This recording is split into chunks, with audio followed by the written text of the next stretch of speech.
안녕하십니까. 매일 아침 조간신문의 주요 기사를 딱딱 풀어서 해석해드리는 조간딱풀 11월 6일 금요일 인사드립니다.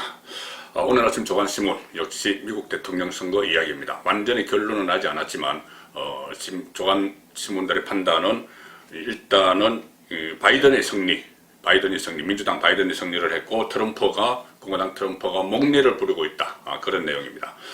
전부 일면 톱이지만은 가장 그 중에서 하나만 뽑아봤습니다. 가장 압축적으로 현재 상황을 표현한 제목은 한국일보였습니다. 한 걸음 남은 바이든, 딱 한 걸음 남은 바이든, 소송전 나선 트럼프. 이것이 오늘 아침 조간 상황입니다. 조간신문까지 상황이고 지금은 조금 더 진전이 돼서 곧 트럼프가 성명을 발표할 것이다. 자, 그런 이야기가 나오고 있습니다. 과연 패배를 인정하는 성명일지, 또 트럼프 특유의 또 다른 목리를 부릴지, 그 부분은 좀 더 지켜봐야 되는 상황인 것 같습니다. 자, 우리나라에서도 2022년 3월 9일 날 20대 대선이 열리게 되죠. 지금 한 1년 4개월 남았는데, 최근 들어서 윤석열 대망론이 하도입니다. 국정감사장에서 작심 발언을 한 이후에 추미애 부하가 아니다, 이런 이야기를 했고, 지지율이 17.2% 리얼미터 기준으로 가서 3강까지 올라갔죠. 또 조만간 아마 내주 다음 주에 이재명, 이낙연을 따라잡을지도 모른다, 그런 전망까지 지금 나오고 있는 상황이고, 그런데 지금 윤석열의 몸짓은 문재인 정권, 특히 추미애 법무부 장관이 때리면 때릴수록 커집니다. 자, 그 상황인데 어제도 그 추미애 법무부 장관의 윤석열 때리기는 계속됐죠. 그런데 이렇게 때리면은 윤석열이 계속 그 대권주자, 범야권의 대권주자로 지지율이 올라가는 그런 현상이 벌어지는데 왜 그럴까? 제가 유추해 보건데, 지금 다음 대선은 다음 대선이고, 당장 지금 문재인 정권이 임기 말 레임덕에 접어들 그런 위험이 있습니다. 지금 여러 가지 수사, 라임 옵티머스 이런 수사 결과 권력형 비리가 드러나면은 바로 레임덕에 들어가죠. 그리고 또 탈원전에 대해서도 수사가 들어갔습니다. 탈원전 정책, 최재형 감사원장의 감사원 감사 결과를 가지고 국민의힘이 고발한 사건이죠. 그에도 수사를 들어갔기 때문에 이 상황이면은 윤석열이 계속 수사를 하면은 정권이 위험해질 수 있다. 레임덕에 빠질 수 있다. 그래서 일단은 윤석열을 무조건 퇴출시켜야 된다. 그런 판단을 내린 것 같습니다. 조기에 퇴진시켜서 문재인 정권의 리서클을 없애는데 하고 있는데, 그 선봉에 추미애 장관이 서 있습니다. 자, 조선일보 신면, 국민일보 신면을 계속 보시겠습니다. 조선일보 신면은 추미애, 윤석열의 조국 수사는 정권 흔들기. 조국 수사를 갑자기 다시 들고 나왔습니다. 조국 전 법무부 장관 수사는 정권 흔들기였다. 처음부터 이렇게 윤석열의 수사 의도에 대해서 의구심을 품는 것이죠. 살아있는 권력 수사가 아니고 흔들기다, 정권 흔들기다, 이렇게 지금 자리매김을 하고 있습니다. 이것은 정치적 중립을 안 지킨다, 이 말 다음에 나왔기 때문에 계속 퇴진하라는 압박입니다. 어제 국회 법사위 전체 회의에서 나온 말입니다. 조국 전 법무부 장관 자녀의 표창장 위조 혐의에 대한 검찰 수사를 거론을 하면서 추미애 장관이 어제 국회 법사위에서 권력형 비리라고 하기에는 너무 어처구니가 없다, 이렇게 이야기합니다. 자, 그런 수사로 정권 흔들기, 민주적 시스템을 망가뜨리고 있다, 이렇게도 이야기하고, 가장 중요한 문제죠. 청와대의 울산시장 선거 불법 개입 혐의, 문재인 어떤 탄핵 이야기까지 나왔던 그 일인데, 그것이 지금 수사가 지금 거의 허지부지 됐다시피 했죠. 기소가 되어 있는데, 자, 몇 사람만 기소가 되어 있습니다. 이것을 두고 추미애 장관은 이렇게 이야기합니다. 무슨 공약 몇 개 가지고 선거판을 좌지우지했다는데 동의할 수 없다. 자, 아니죠.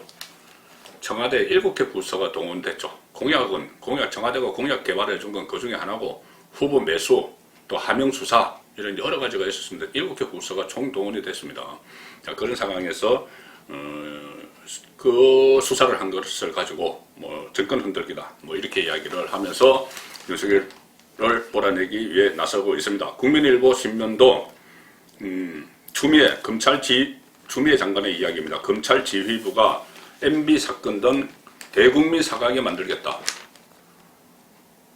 자, 과거에 이명박 전 대통령 초창기에 다스 이 사건에 대해서 그때 당시 검찰이 무혐의를 내렸죠. 그런데 그것이 다시 이 윤석열의 수사입니다. 다시 시작된 게 윤석열의 서울중앙지검장으로 있을 때 그 사건을 다시 수사해서 이명박을 구속시키고 기소하고 수사하고 기소한 그 지휘 라인에 윤석열 서울중앙지검장이 있었죠. 자, 그런데 지금 그 전에 것 이명박 사건을 무혐의한 거기에 대해서 대국민 사과하게 만들겠다 이렇게 이야기하니 좀 앞뒤가 좀 안 맞는 것 같습니다.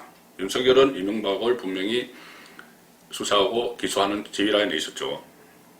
추미애 법무부 장관이 이명박 전 대통령 BBK 수사 등 과거 수사들에 대해 검찰 지휘부의 대국민 사과가 있어야 한다 이렇게 이야기를 하면서 사과하지 않으면 사과하게 만들겠다 엄포를 놨습니다. 윤석열 총장에 대해서도 스스로 중립을 훼손하는 언행을 지속하기 때문에 제가 지휘감독을 꾸준히 해야 한다 이렇게 이야기합니다.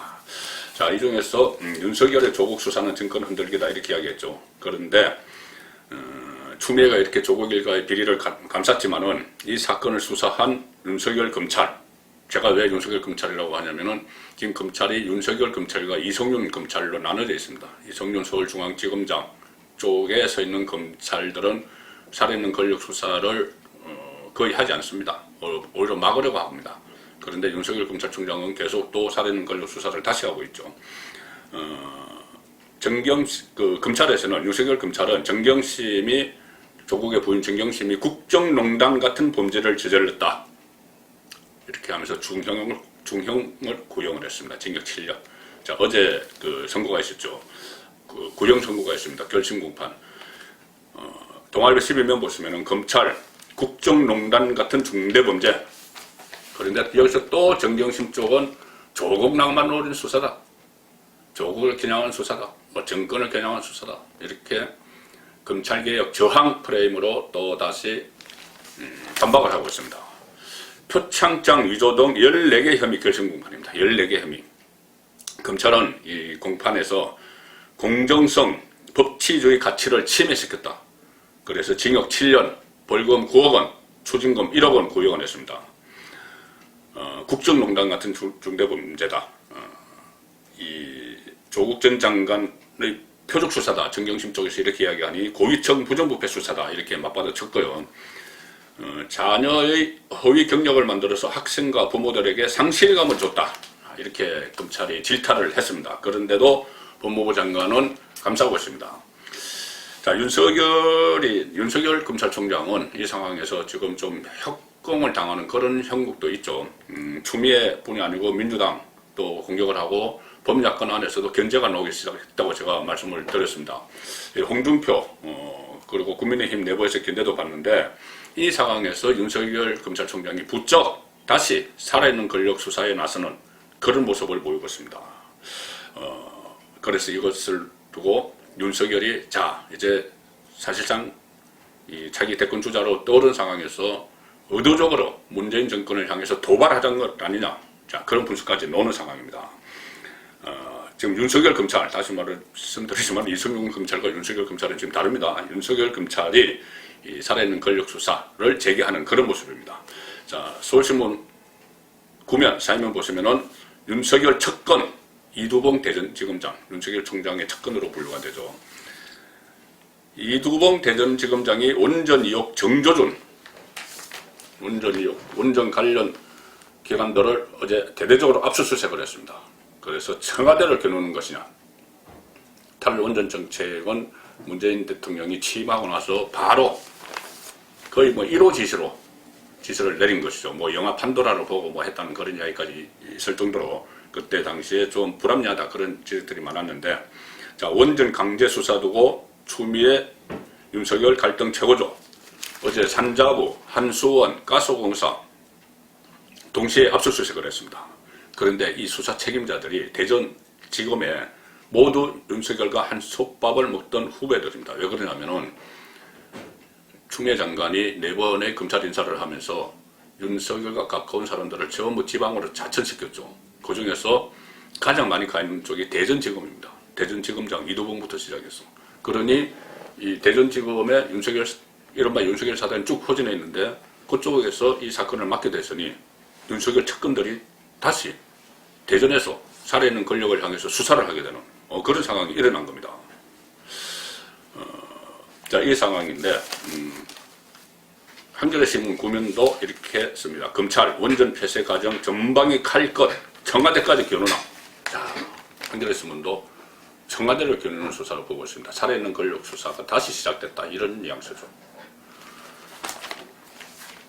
윤석열 살아있는 권력 수사 이렇게 그때 부장검사, 신임 부장검사들에 대한 강연에서 이야기를 했죠. 살아있는 권력 수사에 자고우면 하지 말라 그렇게 이야기했는데 그 말 한 지 이틀 만에 정책 결정 과정을 캐고 있다. 원전 폐쇄에 대해서. 그래서 부당한 개입 들여다보는 것 같아. 이 수색 범위가 국민의힘 고발과 일치한다. 여기 살짝 걸어놓고요. 원전 정책 라인 고위직들 초막 나 있고 전현직 산업부 장관에 더해서 당시 청와대 비서관까지 수사 대상이다. 자, 그래서 청와대까지 겨누나 이런 시각을 한겨레신문도 보였습니다. 그리고 또 자기 대선 관련 제가 고대 말씀드렸지만은 자기 대선 관련해서 여권의 후보구도 지금 이재명, 이낙연, 양강이라고 하는데 중요한 그 변수가 될 수 있는 결정이 오늘 법원에서 내렸습니다. 오후 2시입니다. 김경수 경남도지사 2심 선고 오늘 오후 2시에 합니다. 드루킹 사건, 대선 댓글 조작 사건이죠. 여론 조작 사건입니다.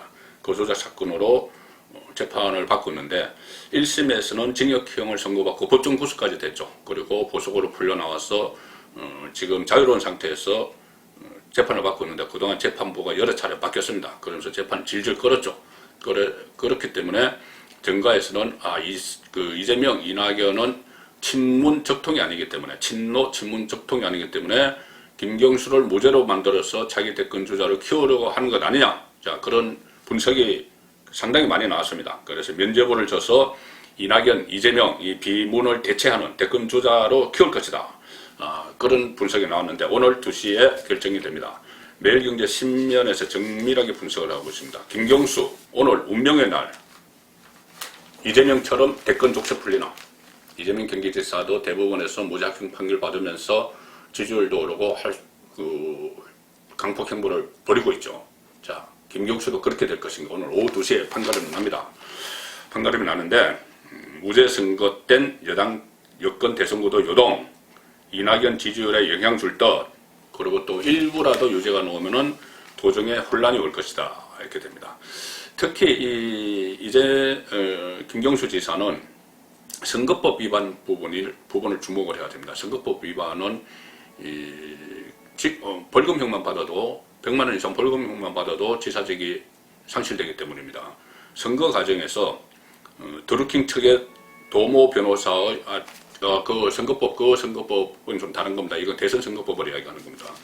선거 과정에서 드루킹 측의 도모 변호사의 일본 센다이 총영사직을 제안한 혐의, 이게 선거법 위반입니다. 에 대해 징역 10월에 집행유예 2년을 1심에서 선고를 했죠. 그렇기 때문에 지금 2심 결과가 어떻게 나올지 그 부분이 오늘 2시에 결정이 되는 겁니다. 이 상황에서 상당히 좀 문재인 정권 들어서 왜 김경수 지사도 그렇고 이 문재인 정권의 여당 국회의원이나 장관이나 이런 사람들이 유난히 별난 사람들이 많다 이런 생각을 안 해보셨습니까?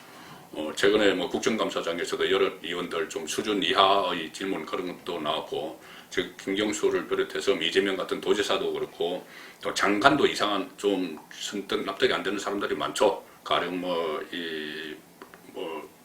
보건복지부 장관 같은 경우에는 박능호 초창기에 중국의 입국을 그렇게 막으라고 했는데 그거 듣지 않고 중국의 눈치를 보는 문재인 정권의 코드에 맞춰서 방역을 제대로 하지 못한 그런 책임이 있는데도 계속 문재인 장관은 그대로 두고 있습니다. 그리고 그 상황을 오늘 조선일보 일면 사이드로 이렇게 기사를 시켰는데 이 내용은 이겁니다. 이런 의원, 이런 의원, 이런 장관. 자, 이런 의원들 도저히 납득이 안 되는 의원도 있고 또 이해가 불가능한 장관도 있고 문재인 정권은 그런 사람들이 많다는 겁니다.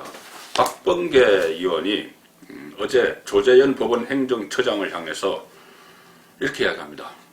법원 행정처장이 의원님 꼭 살려주십시오. 나에게 이렇게 말해보라. 이렇게 했습니다.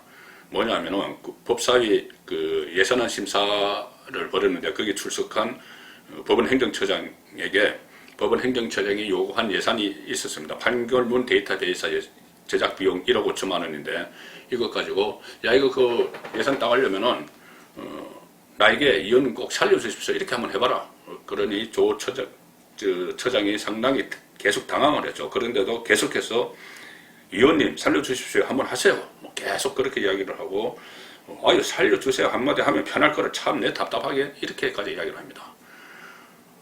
국회의원이 예산권을 가지고 사법부의 수뇌부를 능멸하는 그런 장면이었습니다. 이건 장난도 아니었고 정말 어째 진실처럼 막 이야기를 했습니다. 있을 수 없는 일이죠. 그리고 이종옥 여성가족부 장관 또 국회 예결위에서 박원순, 오거돈 전 시장 성추문으로 치러지는 내년 서울시장, 부산시장 보궐선거 비용 838억 원이 드는데 거기에 대해서 국민 전체가 성인지에 대한 집단 학습을 할 기회가 된다. 이런 어처구니 없는 말을 해서 논란이 일어나고 있습니다. 서울신문 8면 보시면 이종옥 여성가족부 장관 내년 보선은 성인지 학습 기회 이렇게 하니까 피해자가 내가 교재냐 이렇게 반발합니다. 여성가족부 장관으로서 다시 또 N차 가해를 피해자가 N차 가해를 하는 피해자에게 그런 상황이 됐는데 야당이 보궐선거에 혈세 838억 원 투입 지적하니까 이종옥 장관이 하는 말이 국민 전체가 집단 학습할 기회다. 그러니까 성폭력 피해자가 왜 남의 인생을 수단으로 삼느냐 이렇게 반발을 했습니다. 자, 이런 의원, 이런 장관, 이 두 사람뿐이 아니죠. 조국 전 장관, 추미애 전 장관도 있고 이런 비서실장도 있었습니다.